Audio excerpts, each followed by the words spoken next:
Okay, it's telling us we're now live. Just double checking that everything's okay on the Facebook page here. And I knew it would do that. Just slightly behind.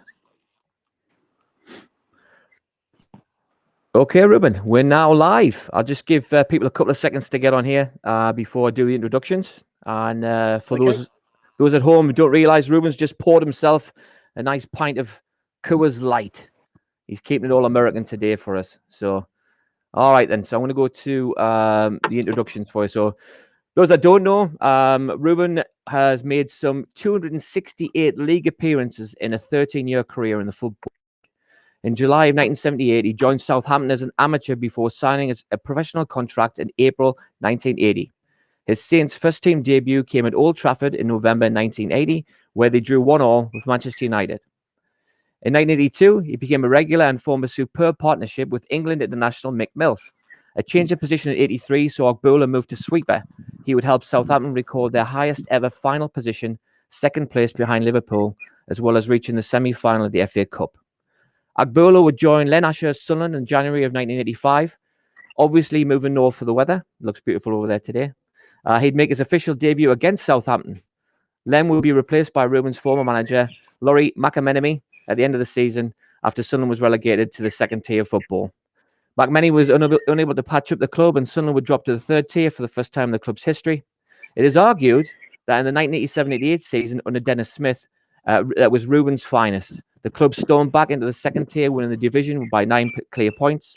A respectable mid-table finish the year after would be followed by promotion back to the top flight in the 1989-1990 season. That very season, Sunderland would remain unbeaten against low-cost Newcastle and even claimed a 2-0 playoff victory at St James's Park. Agboola would embark on his international journey in 1991, making a total of 9 appearances for Nigeria. He became the first Sunderland player to be capped by an African nation. You have to correct me if I'm wrong here. Oyimbo, is that correct? Yeah. Is that right? Okay, Yeah. Yeah. by Yeah. Nigerian nationals. Yeah.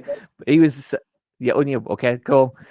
He was selected to play in the African nations and would become the first non-Nigerian-born player to represent his native country. The Super Eagles were qualified for the 1992 Africa Cup of Nations in Senegal. They would eventually finish third after beating Cameroon team, which featured Benjamin Massing and Francois Omambiek of the 1990 World Cup fame in the third and fourth. Reuben would also play in 2 World Cup qualifiers. He would eventually leave the Black Cats after making 170 appearances, joining Swansea City in the November of 1991, and would retire from professional football in 92 after making 28 appearances for the Swans. Ladies and gentlemen, Reuben Agboola. I should do it the other way. Reuben, thanks for Still joining us today. afternoon. We appreciate your time. Right. What I would Not a like to problem. do before Pleasure. we crack on, I just wanted to obviously welcome all the viewers at home. That includes, and if I get this wrong, I'll be deeply disappointed. That includes Nelson Etserefe and the Sunderland Supporters Group of Nigeria. So we've actually got the Nigerian Wow. lads actually on board. Yeah, which is really cool. So, Wow. Yeah. Didn't know um, they had one, so that's great. well, I actually only found out this week when I was doing some research. So that's quite exciting to have the lads online with us today. So Ruben, can you tell us what are you up to these days? Well, for the last 15 years, I've been in the second-hand car market, really, used car sales. Um, when I when I packed in completely playing football, I had a pub for 10 years in the Southampton area. 10 sort of very good years, but then I got out of it and moved abroad for a few months, and then I came back and didn't really know what to do. Um, I've always been interested in cars, and I had a lot of friends in the car trade, so I started off doing a little bit of driving just to sort of keep me busy, and eventually found a spot where I've been for the last 15 years. So I'm sure you'll be Yeah, offering plenty of discounts for all those that are watching today. certainly. I've got Facebook page. Got the Facebook page here. Partway Car Sales. Yeah, I'm plugging them quite a bit on Facebook. So yeah, so Well, we know. that's me as regards to work these days. Okay.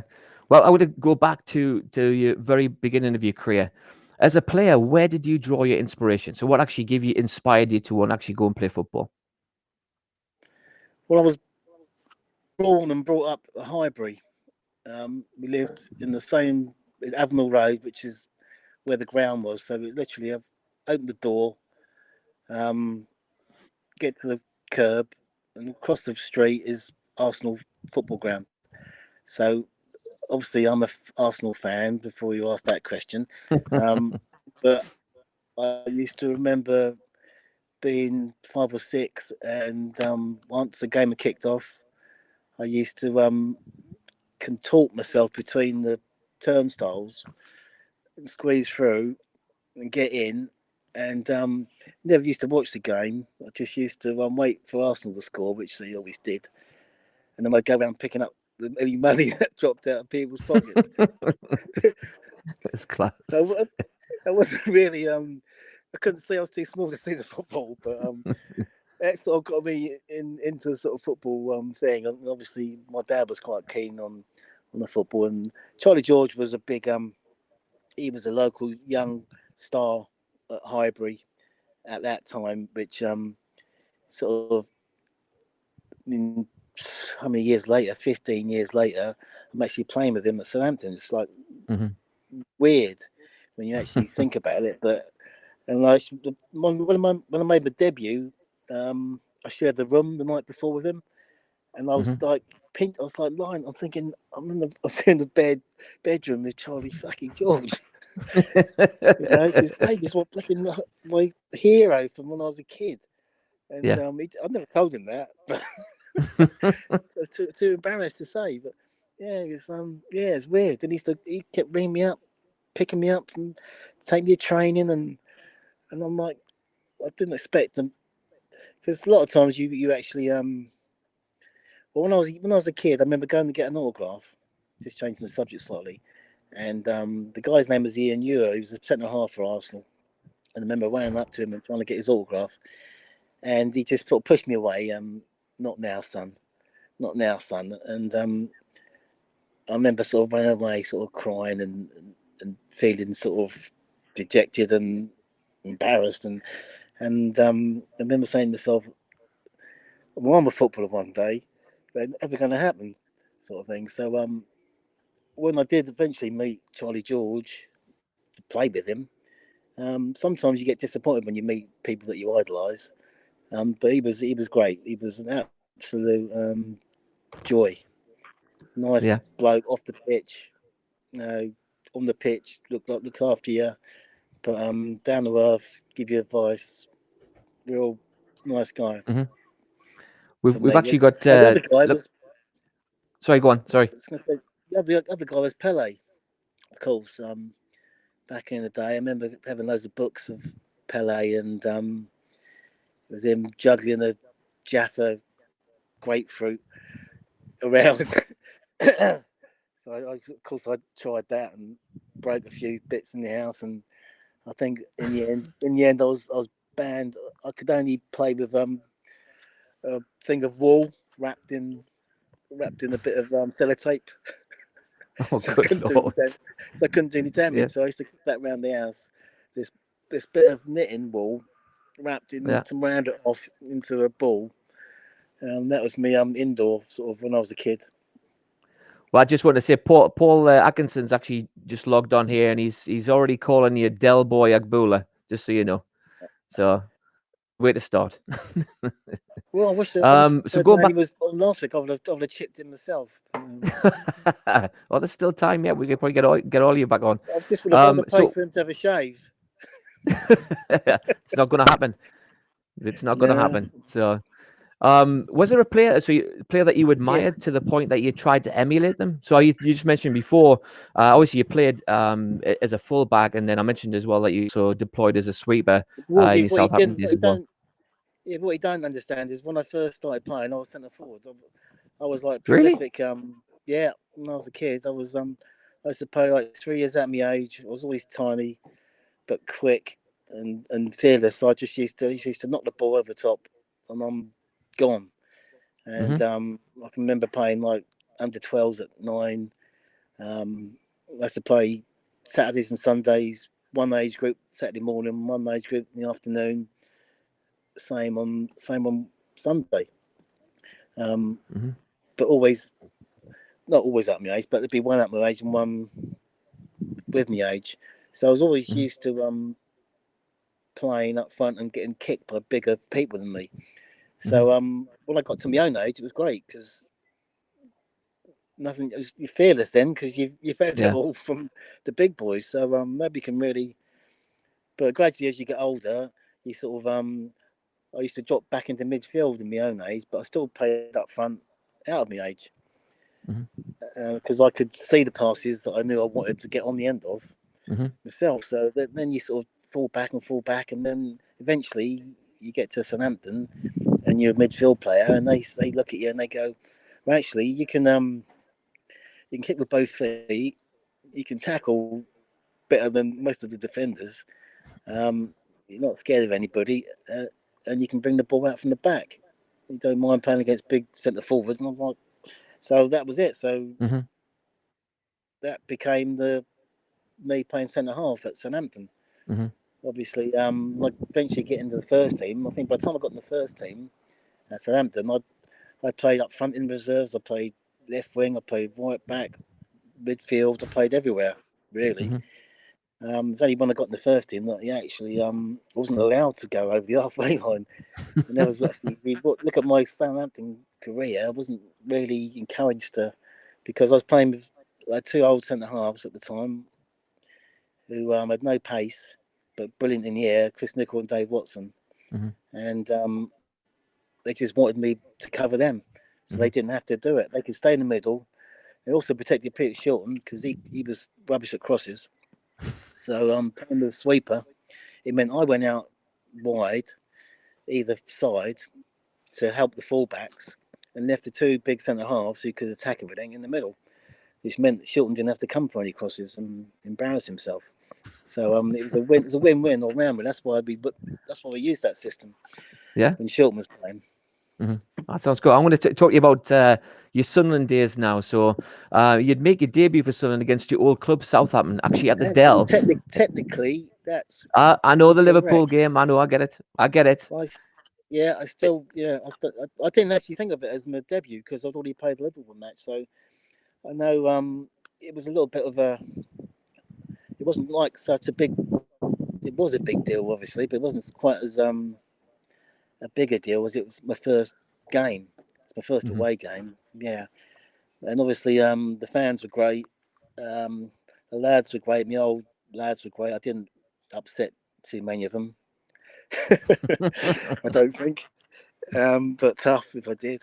Um, but yeah, it was difficult when you've only known one club to go away and then oh, Jesus, hang on, that's my What notes was gone. that? That's, The wind's getting up. that's my notes. Yeah. Okay, brilliant. Yeah, it was a bit difficult when you're only young and you've only played at one club, and then and Paul would probably told you the same himself. You go to a different club and it's all different, and you're obviously trying to impress, and everybody knows that. Mm-hmm. Um, but yeah, I mean, I think we lost. I think did we lose? Yeah, I think we lost one Yeah, well, 0 that's 1-0. 1-0. Yeah, you did. Yeah, Yeah, I do unfortunately, remember that you, one. you, you don't get any of the blame or anything. So, so Mm. when you moved from I'm going to ask this anyway, but when you moved from Southampton, did the transition to a bigger club was it Anyway, quite easy or was it a difficult one? well, um, I didn't find it too difficult. I mean, it's obviously a bit of a shock to the system. I didn't realise that Sunderland was by the sea for one thing. Good lord. I'd only been there in the dark, so I didn't really sort of know it was on the coast. So I remember waking up and hearing the sea crashing against the rocks at Roker and Mm-hmm. looking out the window and thinking, "Bloody hell, where am I?" Because I didn't know it was so close to. So I'd only ever flown up, gone to the game, played the match, got back in the plane or whatever, or the coach, and then driven back. So I've never Mm-hmm. really sort of So it was difficult, but as far as the club size of the club's concerned, you don't really realise how big Sunderland is until you actually, when you live in the city for a bit, you don't get it when you come up, you sign, you've heard about Sunderland, yeah, you know that, yeah, they've got a big history or whatever, but you don't really get it until you actually living and breathing and going to the shops and going out after you get beaten and you see people's faces and and they sort of, it hurts when they lose. And I Yeah. think the thing they want to see is it hurting the players when they lose as much as it hurts them. And I think Hmm. that's what's been lacking, I think, for a while now. Hmm. Yeah, that makes sense. Mm. So during your 7 seasons with Sunderland, yeah, you obviously experienced some highs and lows. You played in like 2 relegations, 2 promotions, including a championship winning season. Over those years, you lined up alongside some quality players, and this is a standard what I lay out for players we interview. Many of them are considered club legends to the day. These include, but are not limited to, Chris Turner, Venison, Pickering, Stan Cummins, Paul Atkinson. I had to say that for Paul. Sean Elliott, Eric Gates, Benno, Alan Kennedy, Gabbiadini, Bracewell, Davenport, and next week's guest as well, Tony Norman. Who was the best Sunderland player you played alongside and why? Well, this is obviously a difficult question, and I sat here and I looked at the question, and I had to put the pen down and think, hang on a minute. And I was sort of scratching my head and I'm thinking, Jesus. Um, I've come up with Colin Pascoe. Hmm.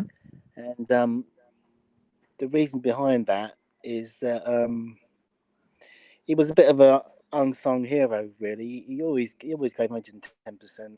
Hmm. He never shirked responsibility. He'd always want the ball. If he was having a bad game, he still wants the ball. Hmm. Um, he'd always do a bit extra defending. I mean, some players like Paul Atkinson, for example, no, just he used to make your good balls, make your Hmm. bad balls good balls. And if it didn't come off, he wouldn't be like throwing his hands around and putting his hands up in the air. He'd be sort of clapping and encouraging you to keep Hmm. coming, keep giving me the ball, keep giving me the ball. The one that kept through to me, and that's the reason really that I thought, yeah, he doesn't ever get mentioned, Colin Pascoe, a great deal, but I think Pask for me, his best game I remember him playing was against Arsenal at Roker Park, and I think that was in the season that what we've just been watching there, 1990-91 season. He was absolutely phenomenal, probably the best player on the field. mm, And I think that game was screened live on ITV. I think they had Saint and Greavesy were on doing the commentary for the game, but he was absolutely superb in that match. But you're right. I mean, obviously he was one of. I think it's. It was. Go on, sorry. I was just going to say, I think it's.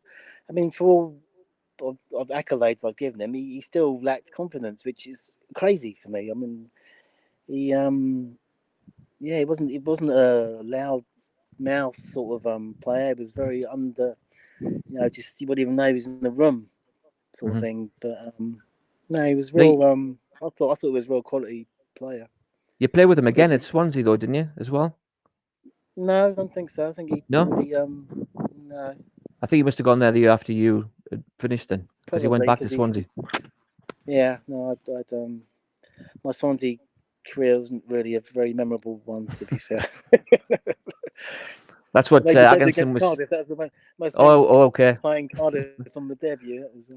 Well, okay. Well, I'm glad you said that. So I'm going to segue into that then. So how was that in comparison to the Sunderland Newcastle derby, the Cardiff Swansea? Not nowhere near.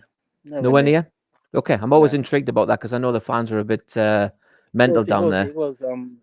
It was obviously okay. I had to mark Noel. Noel Blake. He was Hmm. playing for Cardiff at the time. He was sort of before he got transferred away for big money, and he was sort of on fire. So I had him to keep tabs on. So I think I did okay. To be fair, I think we drew from memory. I could be wrong there, but Hmm. yeah, on derbies though, it wasn't the the big occasion that I've experienced at St James's Park or Roker Park. It's good to know. So I mentioned there just what was you talk about some other players that you played alongside, and I know we talked about this offline just earlier before we went live. You've played alongside players like Alan Ball, Kevin Keegan, Steve Moran, Charlie George. You mentioned Dave Watson, Mick Shannon, Danny Wallace, Peter Shilton, Mark Wright, Mick Mills, Frank Worthington. Mark Dennis. Mark Dennis, yeah. Robbie Earle as well. Are you Robbie Earle? Robbie Earle, yeah. And then for the Nigerian national team, Yakini, Amakari, JJ, all big names. Lady George, yeah.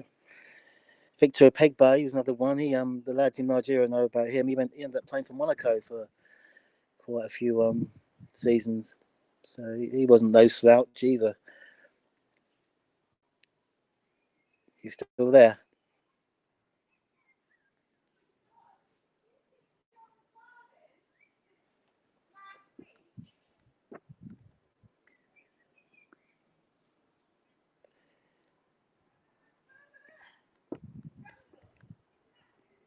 Hello.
Reuben?